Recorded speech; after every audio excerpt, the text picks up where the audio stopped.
I knew to do to get water. I was breaking branches, digging in the ground. I'd pull out my knife, I'd break a clot in my leg, I'd bleed it in my sock, and urinate in my sock. Wring that out. Nothing would quench my thirst. Nothing.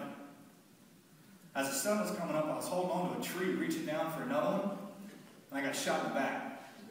And I don't know if they found me that morning or if they'd been chasing me all night, but it turned me into a gainer, and I rolled down this hill about 50, 60 feet, landed on my face. And I rolled over, I was on my back. Where did that come from? Because my adrenaline wasn't up. It felt like somebody hit me with a truck and caught me on fire. And there was a guy from where I'd come from screaming and pointing at me. Two guys with machine guns were just laying lead on me. Nothing worked from my chest down. I just put my rifle in the creases of my elbows and started pulling myself up the hills. And I would throw myself off the backside of it. I didn't care. That's how I was faster than they were. They maintained the high ground. Well, I crawled for a while. I crawled into this rock embankment that had huge rocks, like 18-wheelers, stood up on their ends. I crawled into there and I flipped around, back towards the way I'd come. And I rolled my rifle over and waited. And that guy who was chasing me to hilltop, that spotter, I let him walk right into me. I let him climb right into that hole I was in. I could see the nastiness in his teeth. I mean, he was right, it's close to me to the end of the stage. I shot him in the throat.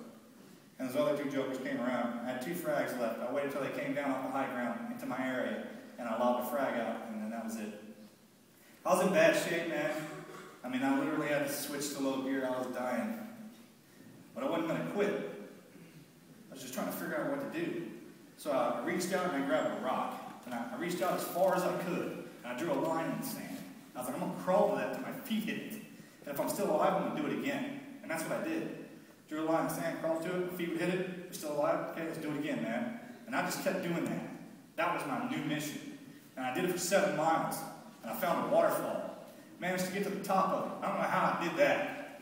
And I had this bright idea, write this down, this doesn't work. And I was just going to slide down into the river. And I just took off.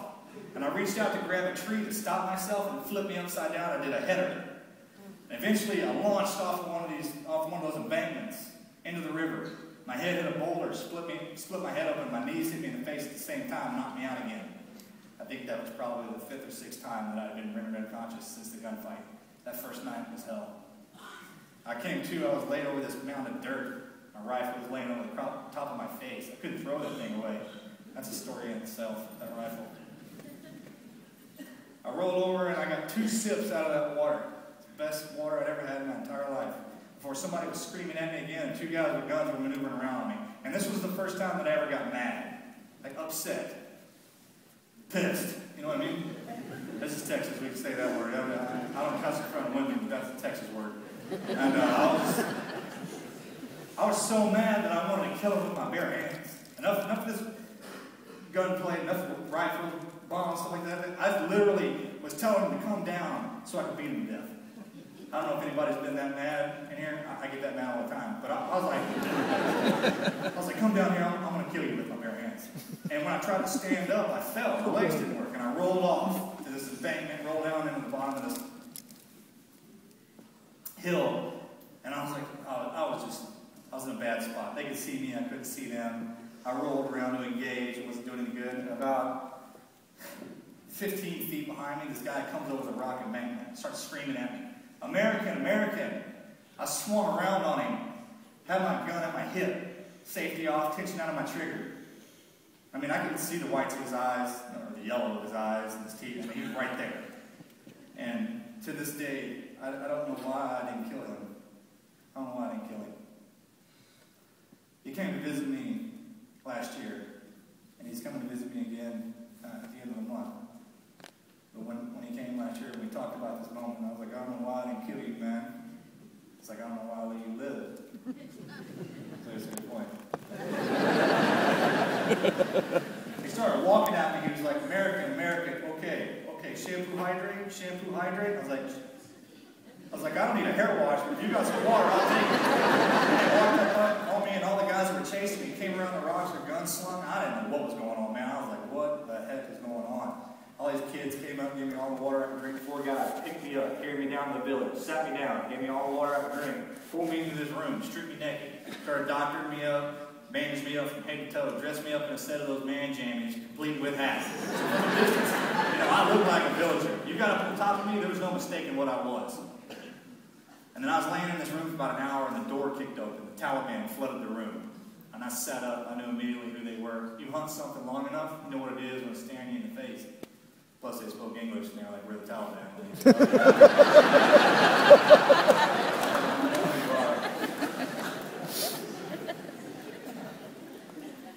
I don't really get into what happened next.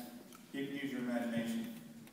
But everything we go through, the way they train us, our bodies are just machines anyways. So whatever you do to it, it can be fixed or you die.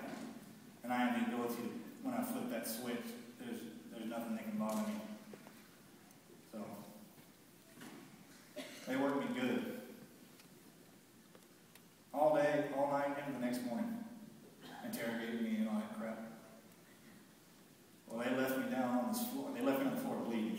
I was in bed. And they went up to the village elder's house to negotiate for my head. Everything's a negotiation in Afghanistan. When they did, 3 villagers came into that room, picked me up and carried me out of that room and down the mountain, stuck me in a hole. Left me there for 27 hours. Stuck me in there head first. No rifle, no weapon, no nothing. Just head first. Left me there 27 hours. Sun came up with bullets flying, stuff blowing up, people screaming and crying. That was rough. I was like, this